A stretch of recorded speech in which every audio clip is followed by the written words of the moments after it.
Søren Kierkegaard, livro 1. Primeira parte: a doença mortal é o desespero. Capítulo 2: desespero virtual e desespero real. O desespero será uma vantagem ou uma imperfeição? Uma coisa e outra em pura dialética. A só considerarmos a ideia abstrata, sem pensar num caso determinado, deveremos julgá-lo uma enorme vantagem.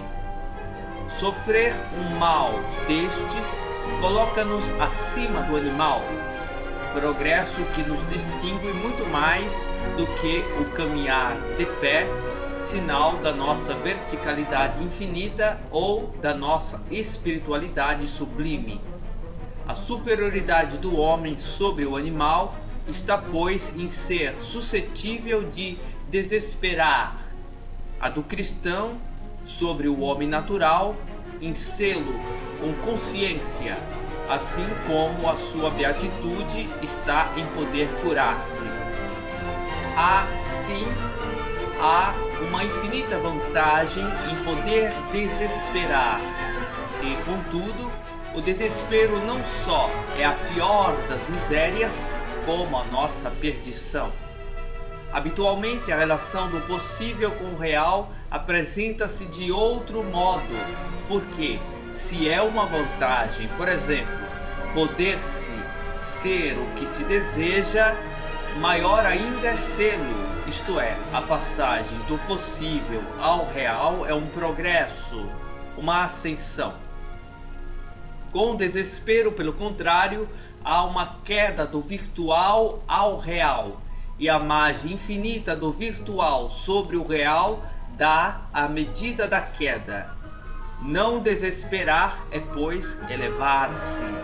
Mas a nossa definição é ainda equívoca. A negação aqui não se assemelha ao não ser manco, não ser cego, etc. Pois que, se não desesperar equivale à absurda ausência de desespero, o progresso nesse caso será o desespero. Não estar desesperado deve significar a destruição da possibilidade de o estar.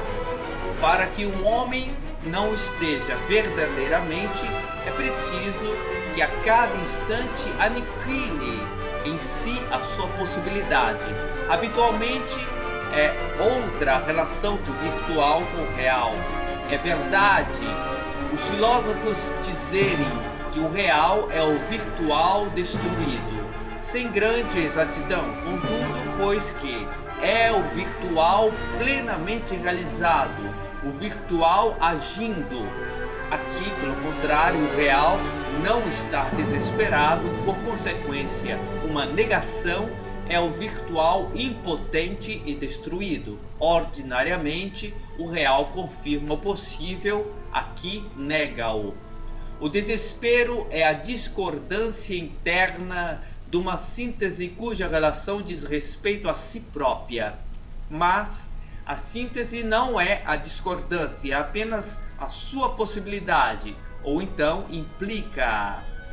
De contrário, não haveria sombra de desespero, e desesperar não seria mais do que uma característica humana inerente à nossa natureza, ou seja, que o desespero não existiria, sendo apenas um acidente para o homem, um sofrimento como uma doença em que se sossobrasse, ou como a morte, nosso comum destino. O desespero está, portanto, em nós. Mas, se não fôssemos uma síntese, não poderíamos desesperar. E tampouco poderíamos se esta síntese não tivesse recebido de Deus ao nascer a sua firmeza. De onde vem então o desespero? Da relação que a síntese estabelece consigo própria, pois Deus, fazendo que o homem fosse esta relação, como que o deixa escapar da sua mão, de modo que a relação depende de si própria. Esta relação é o espírito, o eu, e nela jaz a responsabilidade da qual depende todo o desespero, desde que existe, da qual ele depende a despeito dos discursos e do engenho dos desesperados em enganarem-se e enganar os outros, considerando-o como uma infelicidade, como no caso da vertigem, que o desespero, se bem que de natureza diferente, evoca sob mais que um ponto de vista, a vertigem, estando para a alma, como o desespero para o espírito e abundando em analogias com ele. Ora, quando a discordância, o desespero apareceu, seguir-se-á que só por isso persista? De modo algum. A duração da discordância não depende desta, mas da relação que se relaciona consigo própria. Por outras palavras, cada vez que se manifesta uma discordância e enquanto ela permanece, é necessário remontar à relação. Disse, por exemplo, que alguém apanha uma doença, digamos por imprudência. Em seguida, declara-se o mal. E, a partir desse momento, é uma realidade cuja origem está cada vez mais no passado.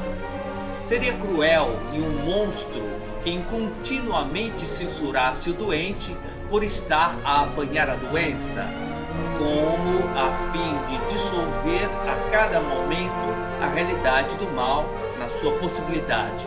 Bom, apanhou-a por sua culpa. A persistência do mal não é mais do que a simples consequência do único momento em que a apanhou, ao qual não se pode, a cada passo, reduzir o progresso da doença. Ele apanhou-a, mas não se pode dizer que ainda a apanha. De outro modo, se passam as coisas no desespero.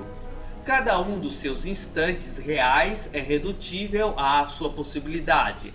A cada momento de desespero se apanha o desespero.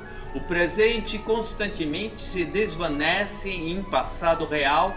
A cada instante real do desespero, o desesperado contém todo o passado possível como se fosse presente. Deriva isto de ser o desespero uma categoria do espírito, que no homem diz respeito à sua eternidade, mas não podemos ficar quites com esta eternidade para toda a eternidade, nem, sobretudo, rejeitá-la por uma vez. A cada instante em que estamos sem ela, é porque já a rejeitamos ou estamos a rejeitá-la, mas ela volta, quer dizer, em cada instante que desesperamos, apanhamos o desespero, porque o desespero não é uma consequência da discordância, mas da relação orientada sobre si própria. E desta relação consigo própria, tampouco como do seu eu, o homem pode estar quite, o que não é, afinal, senão o mesmo fato, pois que o eu é a relação voltada sobre si própria.